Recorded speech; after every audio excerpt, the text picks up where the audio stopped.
What's good? So, just random. I've talked about this before.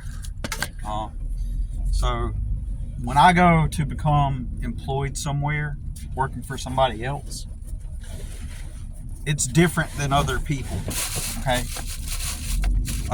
When somebody else typically goes to work for somebody else, it's for them. It's getting a job. They got a job, right?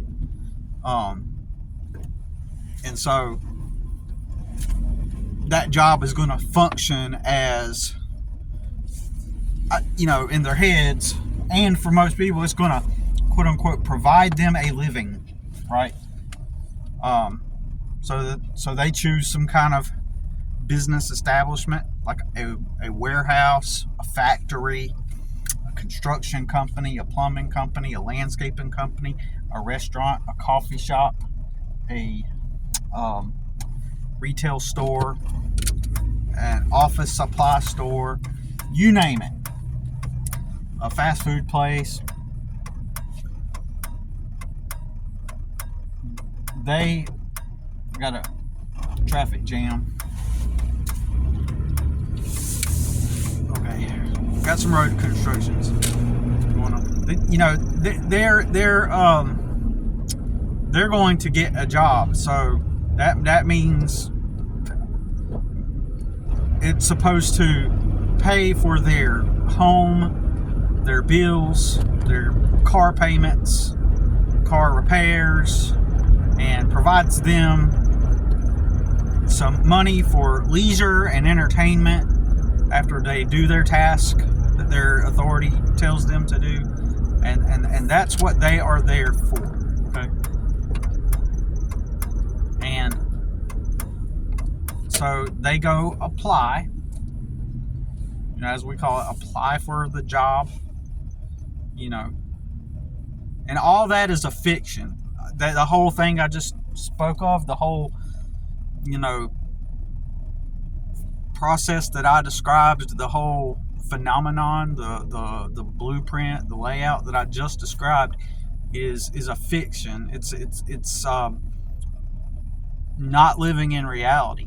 Okay, and we're all taught this, and the majority of us succumb to that programming. It's programming.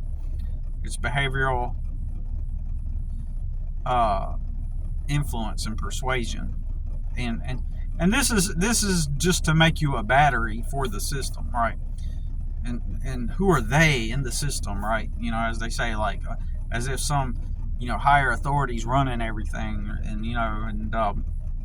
they have the jobs,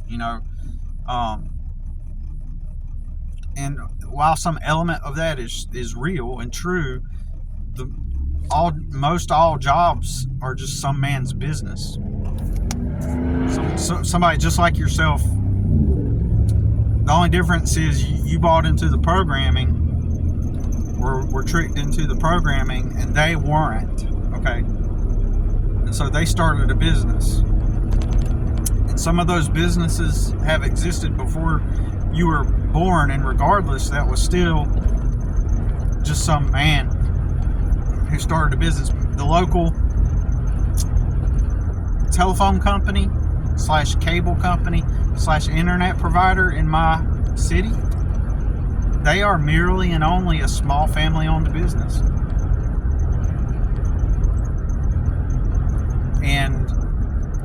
And I believe, based on, big business is like 500 employees or more, like a big business. A small mom and pop business is under 500 employees, basically. So the local cable company, maybe they are considered big business, but they have not expanded truly, really outside of this demographic, this city. So they're family-owned business, but most people would say, oh, they're the cable company, as if the city came together and determined, okay, this is going to be the cable company. This is the internet provider for the city, like they're officials, like they're government, like there's some authorities. When they're just simply a business that says, hey, if you want internet, if you want cable, if you want a phone, we got it. We'll sell it to you. That's all it is. but they're perceived as the authority, the official, you know. So anybody that gets a job with them is just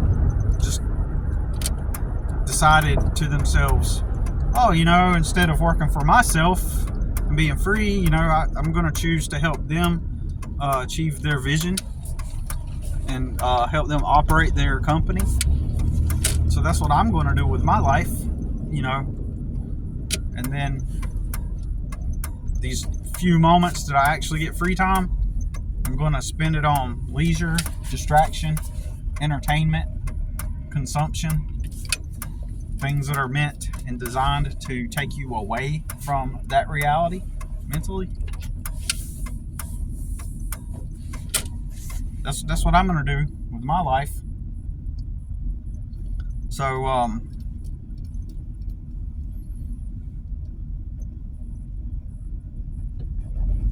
that's what you're doing when you go to work for somebody else.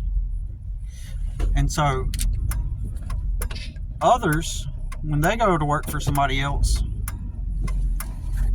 like that, for them that's what it is. It's a job. It's a thing to quote unquote provide me a living, even though you're not being provided a living, because your job is your living, because that's where you spend the majority of your time.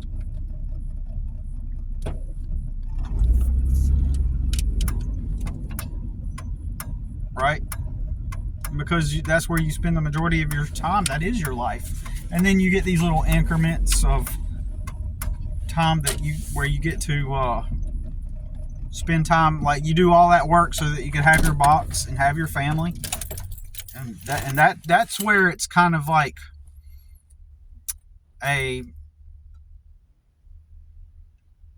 how would I explain this? It's I've said this before.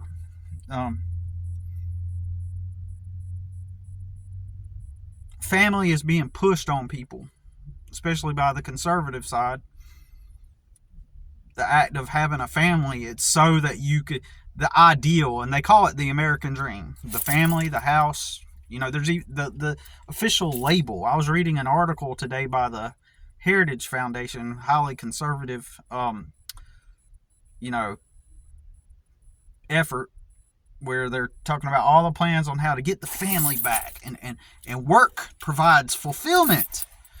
So work provides fulfillment. So when you go move the boxes in the warehouse, you're fulfilled. You're caught in it. Look at you all moving the boxes, fulfilled, right? And that's the lie. So they push the family on you as a control modality, a control mechanism. It's meant to so that you will rush to make that your aim. And romance, combined with romance, that's really pumped into the consciousness. Romance and family. Romance, so you can start your family. Work your job so you can have your family. It's the American dream. So they define the happiness, and they tell you that is the happiness. Now, all right, don't freak out, conservatives, because I'm not against that. And not only am I not against it, I am pro-family.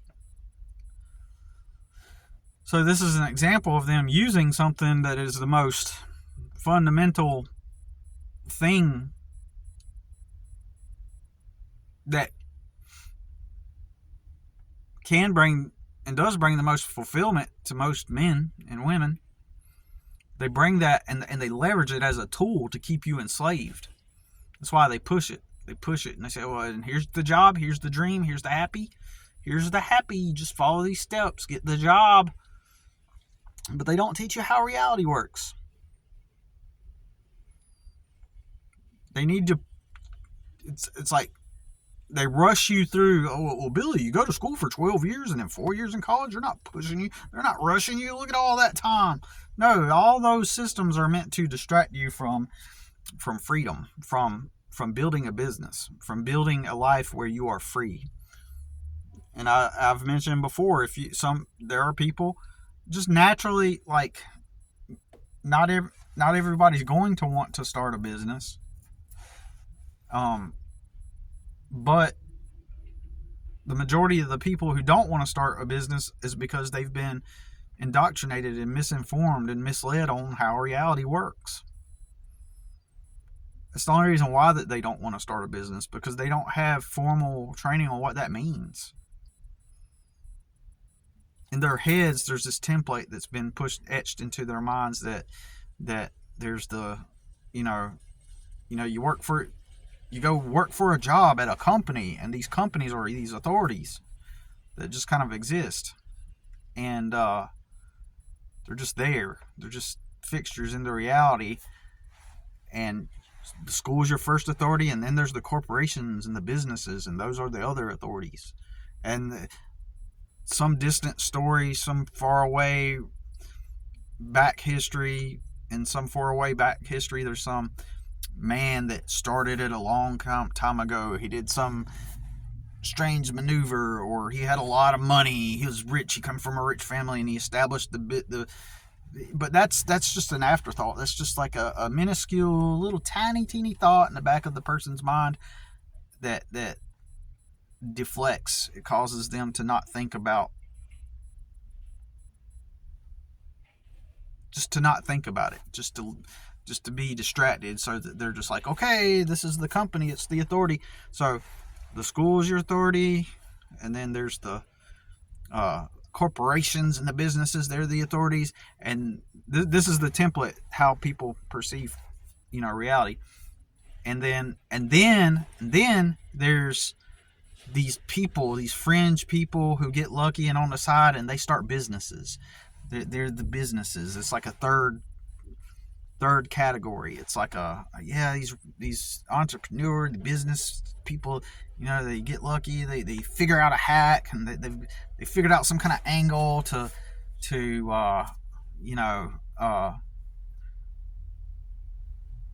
move outside of the template. They figured out some kind of angle. And this is why, with the advent of social media over the past 15 years, 20 years, well, 15, I'd say 10 or 15 years, with the whole thing with the influencer phenomenon, right? In people's heads, it's just this new angle. It's just hack so that you don't have to enter into the system, like the system that the authorities, and this is the new angle, the new way out, so that you don't have to work a job that the authorities give you. Like, this is all fiction. This is all not based in reality, this thought process. I want to become a YouTuber. And basically, when you become a YouTuber, or any kind of base your career based on a social media platform, you're just basically becoming their employee, because you're growing their business by giving them content, and they pay you. The only difference is you don't get benefits, and you are a contractor. You're an independent contractor, as opposed to filling out a W-2 form to get your taxes taken out, right? That's the only difference. You could technically do that with your current employer. Like, if I'm at Walmart, if I wanted to go work at Walmart, I could say, hey, Walmart, I can petition and say, hey, I know normally you guys do W-2s and do, and then y'all will take the taxes out during the year as I work, but could you please put me down as an independent contractor under 1099, under the 1099 form? And then they wouldn't take your taxes out, right? You'd be in either way, you're in contract. You're just contracting. Employment is just a contract with your company that you're going to do work for them. So technically, work, and the only difference is you're paid based off of the work that you put in, not hourly. Like if you became a YouTuber, it's no different than being an employee. So when you're so there's a form of independence, and so now, don't get me wrong, you can leverage, you as an independent contractor can start an LLC, which means that you started a business, which means that you become a corporation, and then now your LLC works for YouTube, right? Like, let's say that you do it all through your LLC, like all the income you get an LLC and all your income comes in. Basically, you're a business working for another business, right? It's just difference in how you do your taxes, right? It's all, and so if you really understood the world of business, which is the real world, this is what I'm trying to say. The world that you've been taught is a fiction, and the real world is people doing business. And so anybody that starts a business or is running a business and has employees is simply kind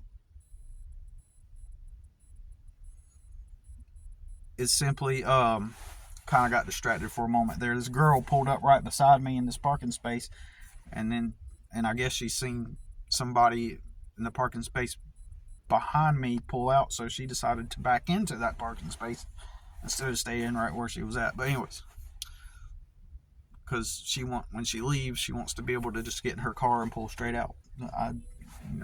It just kind of distracted me. I didn't know what was going on. Because it looked weird. At the corner of my eye, I was like, what the heck is this girl doing, right? Anyways, so everything is fiction, and so you could start an LLC, an internet-based identity, where your presence is primarily on the internet, and render some kind of service. Maybe your service is producing content. That is your service. Like, you produce content that people hear, and then when they hear, they apply it in their life, and it improves their life some way, and that's the value you provide. Or your content, the value you provide is just entertaining. So when they talk about when you go on there and you do your entertainment, the content is jokes and funny videos, and so the value you're providing is the distraction. It's the entertainment value, right? And so you form an LLC, you form your own company, and instead of labeling yourself as a YouTuber, you say that you have an entertainment business, and you are the entertainment or the information provider, and you're a teacher or something, and you provide this entertainment and information to people that they consume for for whatever purpose it's for. And so you say it and people consume it, and you are a business, you are an entertainment business, and you are just simply leveraging. Let's say that your predominant following is on YouTube, like all of your followers on YouTube. Sure, you might post on the other social media sites too, but your main following is on YouTube, right? Like, let's say you got 1 million followers on YouTube, and maybe like 30,000 on TikTok, and 20,000 on Instagram, and a few hundred on Facebook. But your primary content, you wouldn't call yourself a YouTuber because you have an LLC. You would call yourself an entertainer, and you leverage YouTube as your predominant medium for acquiring revenue. So now you're just an information business, right? You got your LLC and you provide that content, and it's no different than, let's say, like before the internet. How would you distribute that content? You'd make videos and record them and sell the videos in bundles and packages, right? Let's say that you're a comedian and you would bundle your comedy skits in a VHS tape, and then you'd put an advertisement in a magazine, and people would buy it and get it mailed to their house. Well, so in this instance, YouTube is like the magazine that you're putting your content in a way. You get what I'm saying? So you're just using YouTube to advertise your entertainment. It's very similar to that. So instead of selling it through a catalog, through the magazine, so that they can consume it, they get to consume it for free, and then you will get paid off of advertising on YouTube. Or maybe you have written up a physical product that you also sell on your personal website, and you have an email list. Those 1 million followers. Let's say that your YouTube channel gets canceled and shut down permanently. Well, this whole time you've been telling your subscribers, hey, don't forget to subscribe to my email list so we can stay in touch. And then for whatever reason, you're always encouraging your followers to subscribe for your email list. Your most adoring followers, the ones that like you the most, are going to sign up for that email list most likely. Most of them are. So all the ones that don't are the ones that don't really contribute to your business. They're not really that serious about you. So all the serious ones have signed up for your email letter. Let's say you got 1 million followers and only half of those are 500,000 are your primary supporters. And they're all on your email list. And then your YouTube channel gets deleted. Well, guess what? You're not a YouTuber. And regardless of whether or not you have a YouTube channel or not, your subscribers, you still have your subscribers. You still have the most important subscribers. And you send an email out, hey, I was kicked off of YouTube, join me on this platform here. Or you make your own platform, right? Right? So it's just a business, all right? So everything is just a business. And so they push the family on you. I'm getting back to this. They push the family on you in the society. Every job you go work at is just some man's business. So they push family on you so that you will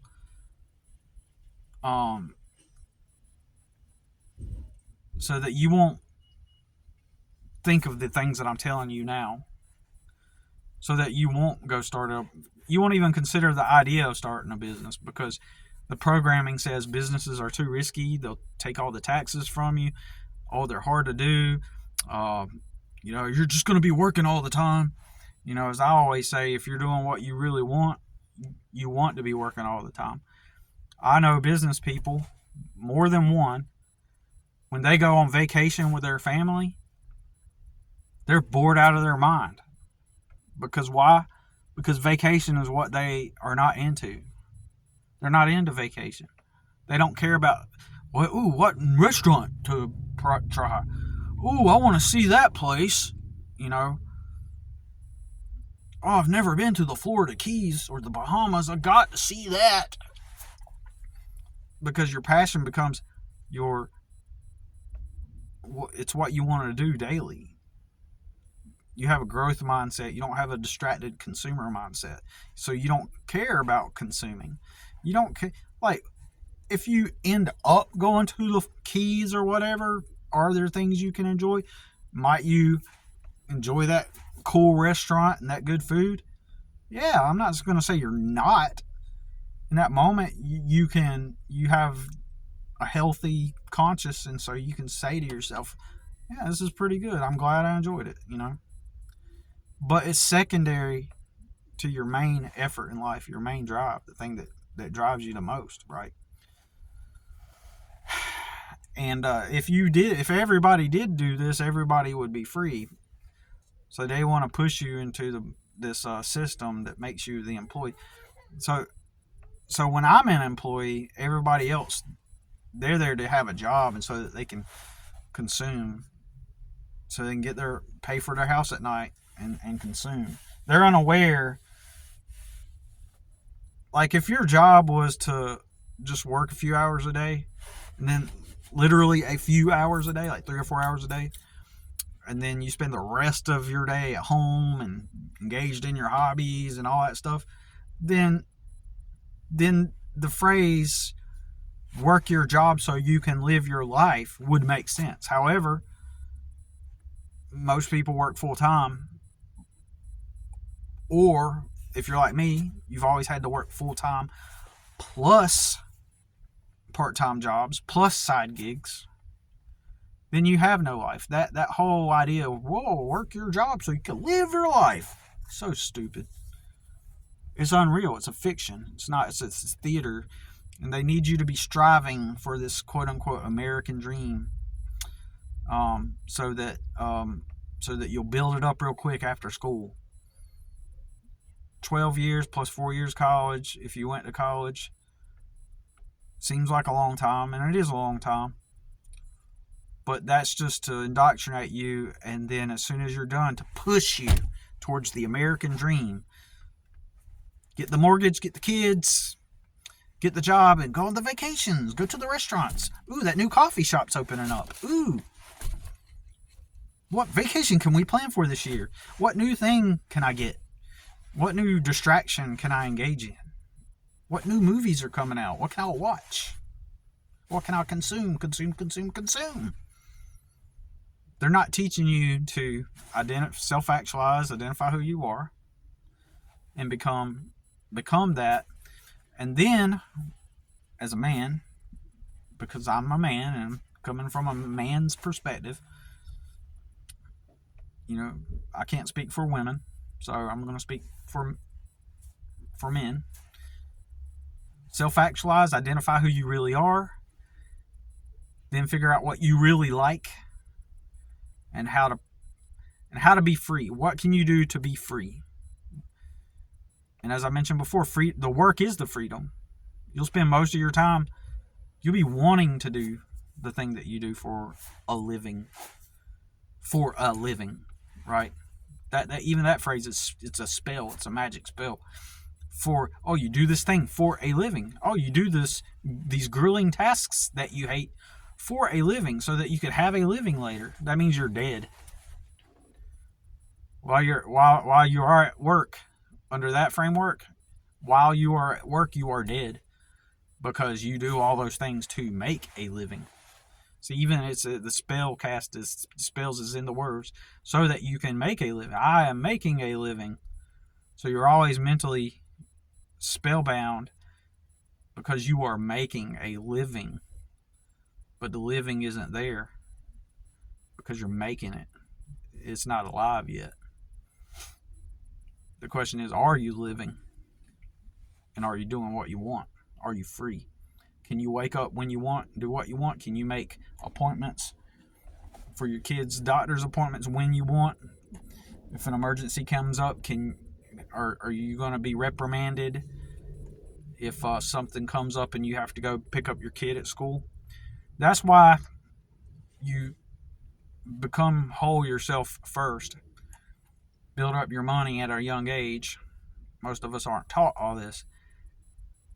And then once you have power, and I don't mean controlling others and being a vile, dictator in your own bubble, but what I am saying is, when you have power, meaning you have enough money, resources, and acquisitions that protect you from outside harm, like government agencies, and people that are jealous of your success, people that are jealous of your confidence. You need protections and boundaries, right, built up first. And you build a life that attracts the type of woman that shares the same family values as you do. Build that life up to attract her. Oh my God, I watched this video. I need to share this video. I watched this guy where the guy tells the story of the Notebook, and it's a really good video. I wish I could remember the channel. I'll share it though. And he describes like how in the Notebook, Ryan Gosling, he like chases this woman off his life, and they frame it as romantic, like this chasing this girl and making her his world, and he builds her a house. And I'm so glad I haven't seen that movie. I'm so glad that I have not seen that movie up until now. Younger me in my late teens, early 20s would have gobbled that shit up. Motherfucker, man. I would have gobbled that shit up. That movie is a psyop. I guarantee you that movie had hands-on behavior engineers working on that movie. Some media that's pushed out, some works of entertainment and art, they have hands-on behavior engineers working directly on it. Like that video with by Juice WRLD called Cigarettes. That video has hands-on engineers. It's not just a offshoot of a previous made propaganda. That is the that one had behavior engineers hands on, right? And so, and then from that video, other artists are gonna emulate that video, and those will be the offshoots of that piece, right? In my opinion, this is my opinion, right? So then, yeah, The Notebook. I'm so glad I have not seen that movie up to this point, because I've heard about it. I had the owner of the Chick-fil-A I worked at. He was the owner. He was in the Air Force, military man, lived in a nice triple-story house, had a family, had kids, ended up adopting a bunch of kids. Super Christian, super manly man. Like, I would consider him a manly man. He was Christian, conservative, but some people, I understand you're not into that whole thing, but as far as him as a person, he was a manly man, right? And I heard him talk about The Notebook, and he said that he cried during The Notebook. But I'm glad that I didn't get to see it, and then I watched that man's video from that YouTube channel where he describes what that guy does all throughout the movie. He describes the whole movie and how it's just so pathetic and sad, and it's inverted as to what a man should be, and it's programming, and he emphasizes how it is psychological programming, right?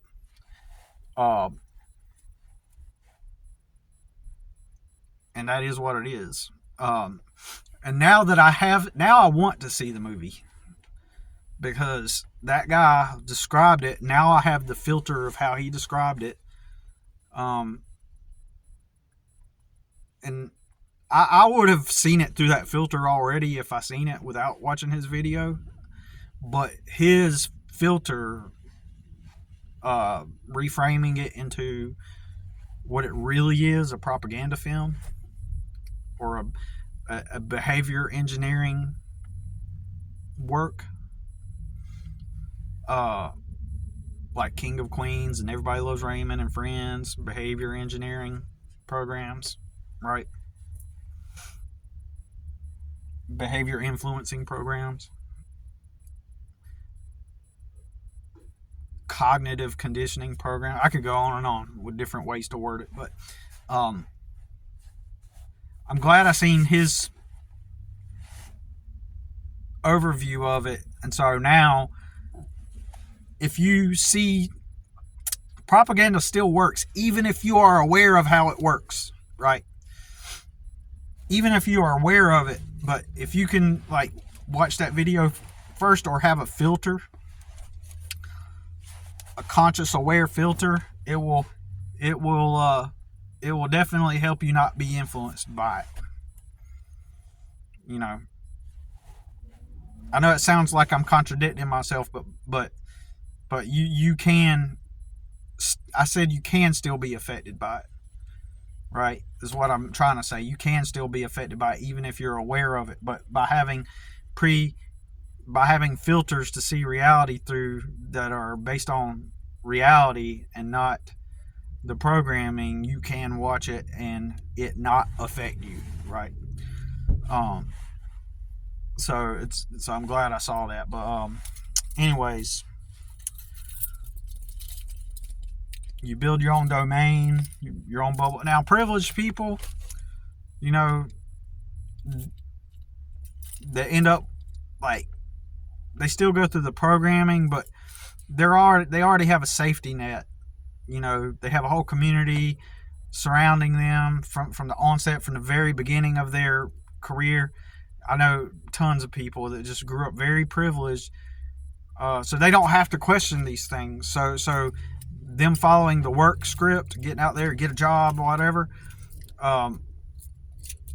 they don't have to think about these things, because they haven't been in a threatening position before, like myself. Like, I've been growing up in poverty. I'm already in a weak position where I'm vulnerable to people attempting to attack me, right?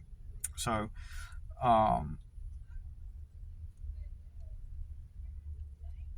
So these things they've never had to think about.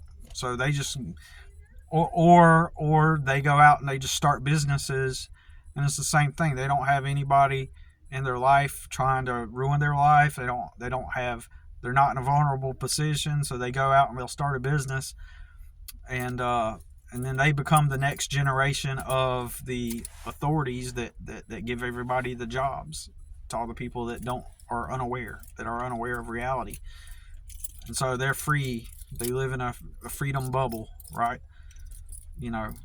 Because those that the evil rich, the bad rich, which are the mega rich, who are controlling everything, they do allow for people, and in fact, it's a symbiotic relationship to some extent. So the elites, as they call them, the upper, the ones with the,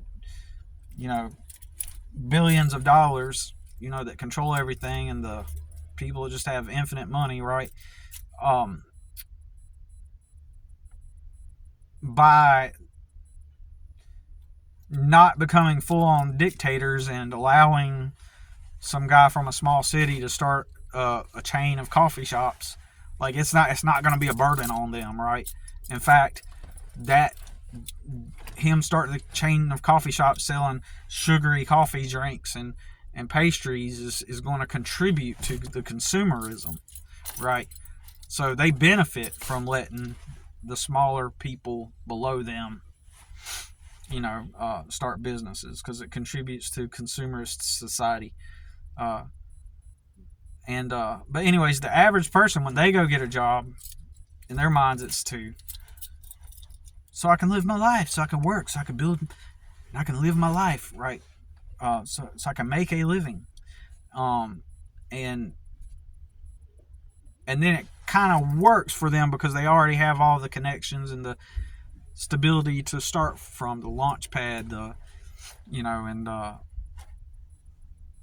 so they got the stability. So 20 years later, they're still working at a company, and they got their mortgage, and they got their kids, their family, and they're just zombies within the system, not questioning anything. They go home, they engage in their distractions, and they have no aim, because they're just doing what the system told them to do, and they don't have to experience homelessness, living out of their truck,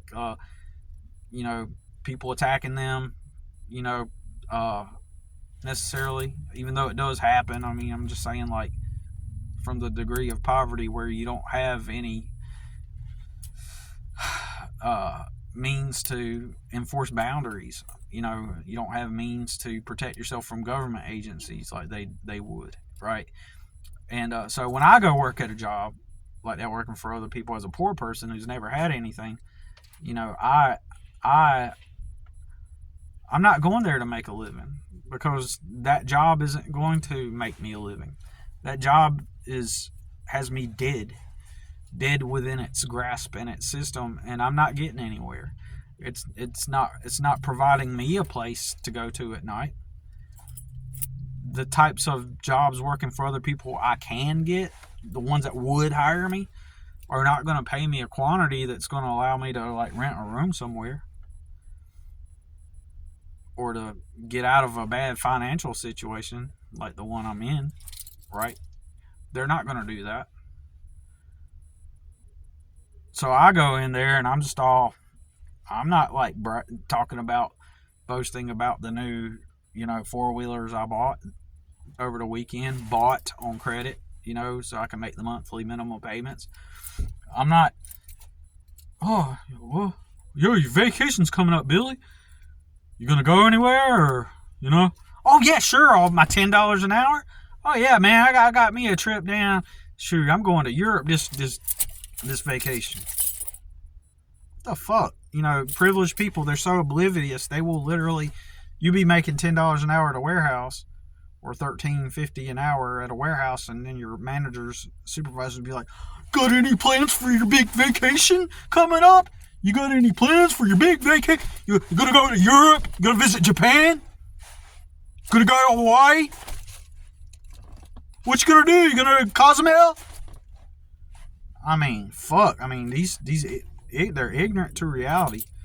They live in a bubble, privileged bubble, and they just assume that if you have vacation, or so you're just gonna stick around? You got plans? You're gonna maybe go up to the mountains, go hiking, go to the beach? What the fuck, man? People are they've been handed a life. They've been handed life that they get to maintain. It's so stupid, and you can't, and I can't associate or relate with them because I've never been the type of guy that goes, I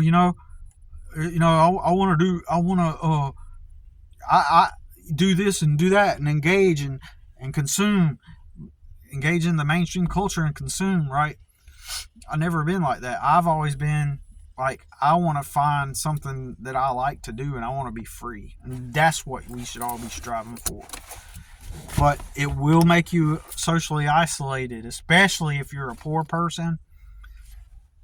Especially if you're a poor person that started from nothing. The government has attacked you. Anytime you've tried to become free, the powers that be, the entities, the people in your circles, like people in my circles, they hate people like me trying to become free. That's why they have attacked me. That's predominantly why I have struggled, because people attacking me, and the government, leveraging the government against me. And people at my level, they hate people with work ethic because it reminds them of who they are not. And so they'll attack you, and because they want to keep you down at their level, and people will say, "Oh, nobody's stopping you," but that's not true. That a privileged person would say that. It's only privileged people that have been handed everything that say shit like that and similar phrases. Nobody's stopping you, because they stopped me. I was outnumbered, vastly outnumbered, by people who saw me confident, knowing that I was going to get ahead, and they stopped me. There's all kinds of means that people will stop you. They will stop you. The most predominant one is social isolation. People see you as a threat, so they will, whether unconsciously or consciously, strategically distance themselves from you so that you're not invited in their networks. They keep you at the fringe of their networks and social communities, because if you were allowed closer, then you might outshine them. You might advance your socioeconomic level. And so then everything that they mock you about and make fun of you about, you would be in the right. They would have to admit that you're right.